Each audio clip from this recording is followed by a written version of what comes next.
Hello, so today I am going to discuss treatment options of migraine. And migraine affects 15% of young people, young women, and 5% of young men. It can occur in children also, what is called as childhood migraine or pediatric migraine. It can occur in older people also. So extremes of ages, children and older people, it is less common. In youth from 15 to 45, it is more common. And just to briefly recapitulate, migraine can be diagnosed based on the symptoms: headaches lasting for more than 4 hours, less than 72 hours, along with nausea, vomiting, photophobia, that is, they cannot tolerate bright lights, and phonophobia, they cannot tolerate noise and sounds.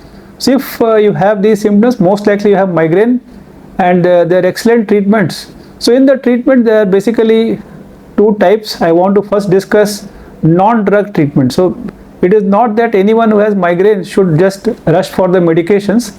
So there are few things one can do to reduce the frequency of headaches. Now what are they? Number one, it is the sleep.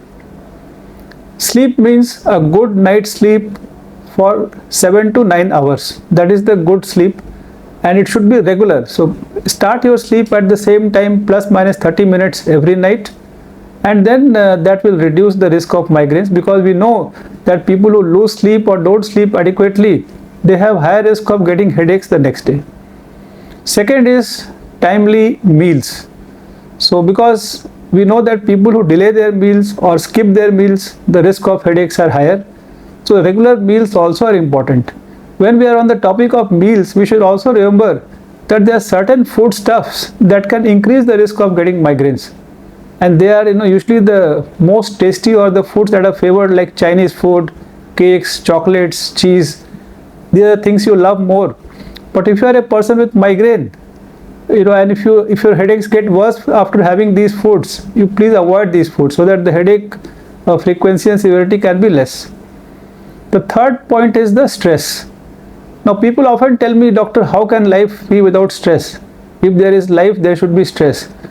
I agree with you, but we can always reduce or do something to reduce the stress, and that can be something. Some people like meditation, and some people go for morning walks. Some people listen to soothing music, or talk to your loved ones, spend time with friends. So there are various things one can do to relax their minds and become stress free, and that will go a long way in reducing the headache frequency in migraines.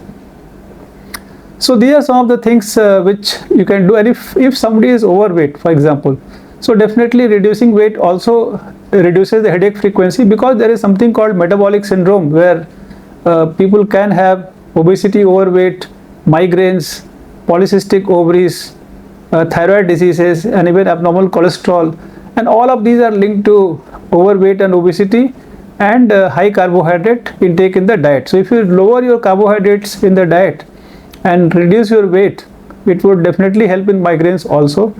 And the last part is exercise.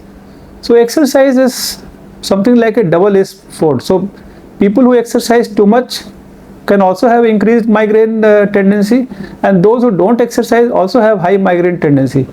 So each person with migraine, they have to find the correct threshold, how much exercise is ideal. For example, somebody who does gym workouts, they may find that after working out for 1 hour, their headaches are getting triggered. So they can reduce from 60 minutes to 45 minutes or 40 minutes and then see. Or for example, a runner who runs for 8 kilometers and then gets migraines. So he or she can reduce to 5 or 6 kilometers and then see. So basically find the exercise duration and the intensity which is ideal for you and reduces the headache frequency.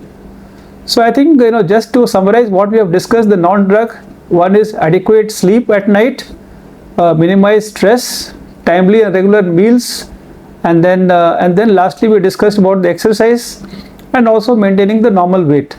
So by doing these things, I hope that 50% of you will not need to go to the next step, and that is the medications, which I'll be discussing in another video. But for now, I hope you have learned something about non-drug treatments of migraine. Thank you.